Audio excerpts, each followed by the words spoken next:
Kıymetli takipçilerim, mutfağıma, kanalıma hoş geldiniz. Bu ay malum aşure ayı, ben de aşureyi sizlerle paylaşmak istedim. Ben bir gece öncesinden, akşamdan yaklaşık 5 su bardağı aşurelik buğdayım vardı, ısladım. Güzel kabarmış, görüyorsunuz. Çok güzel kabardı. Şimdi onu ben haşlamaya sıcak su yapıp 2 taşım kaynatıp hemen dökeceğim. Yalnız çok fazla kaynatmayın. Sadece 2 taşım olsa dahi aşureniz en azından beyaz kalsın.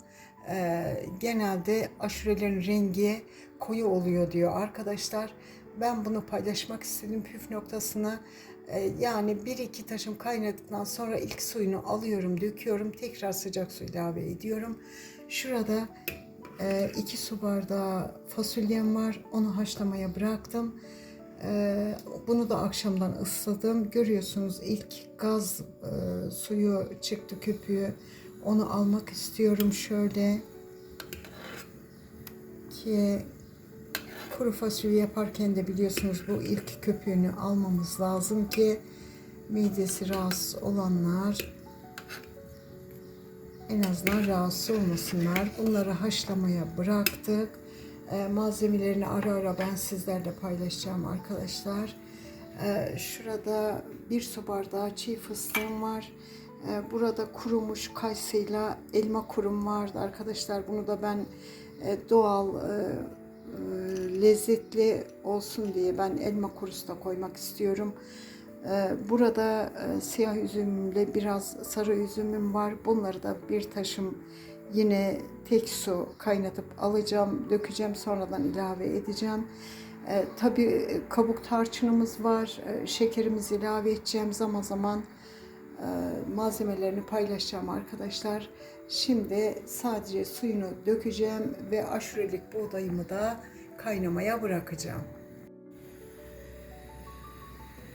Buğdaylarımızın ilk bir taşım kaynattık arkadaşlar. Suyunu ben gerçekten koyu bir suyu vardı.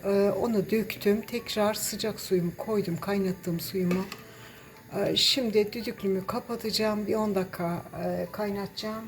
Tabii ki benim eski bir düdüklü olduğu için bundan vazgeçemiyorum.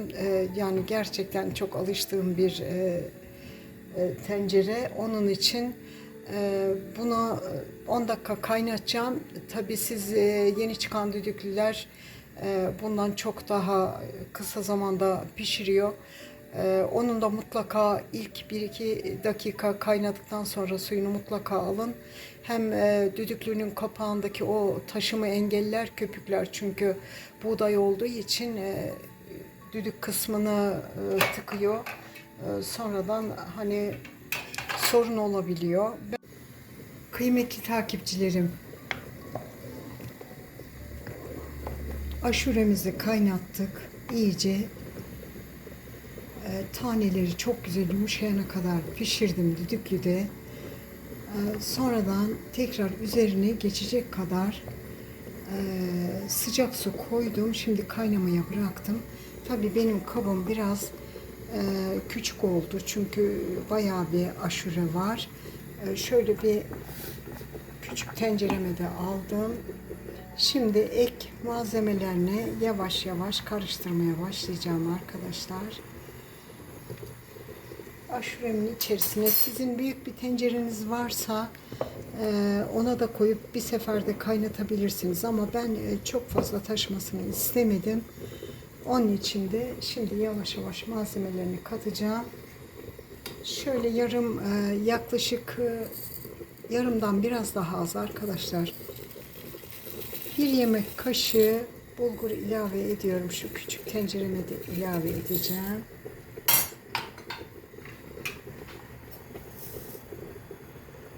Şöyle 1 yemek kaşığı pirinç ilave ediyorum.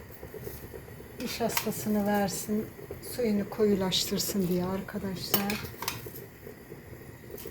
Hemen fasulyesine nohutunu ilave edeceğim.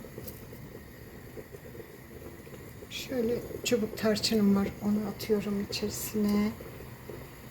2 su bardağı kuru fasulyem vardı biliyorsunuz. Haşlamıştım. Onu ilave ediyorum. 2 su bardağı nohutum vardı. Onu ilave ediyorum. Birleştiriyorum malzemeleri bir şekilde. Bir de bu fasulye nohut arkadaşlar affedersiniz, sizin kendi arzunuza göre, kimisi fasulye çok seviyor içinde, kimisi nohut çok seviyor.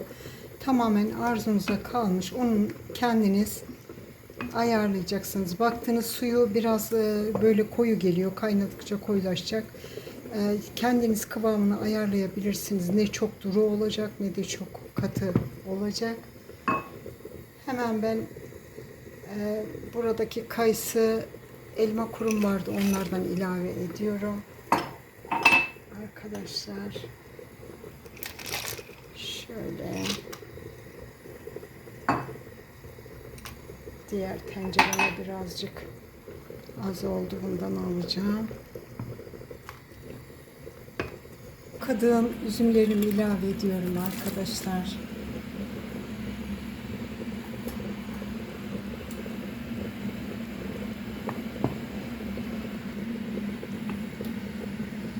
Buna da biraz su ilave edeceğim.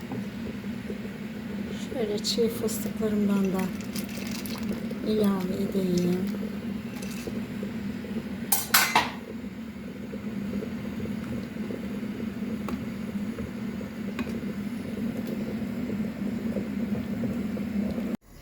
Arkadaşlar nihayet aşuremiz tamamlanmak üzere. Kıvamını görüyorsunuz. İyice buğdaylarımız nişastasını bıraktı. İçinde pirinç bulgurda olduğu için tabii ki özleşti. Hemen şekerini ilave etmek istiyorum. Arkadaşlar bu arada benim evde incirim yoktu. Onun için incir koymadım. Evinizde ne malzeme varsa, ama olmazsa olmazları biliyorsunuz, buğday, nohut, fasulye, işte evde üzüm ne varsa artık onlarla kaynatıyorum ben.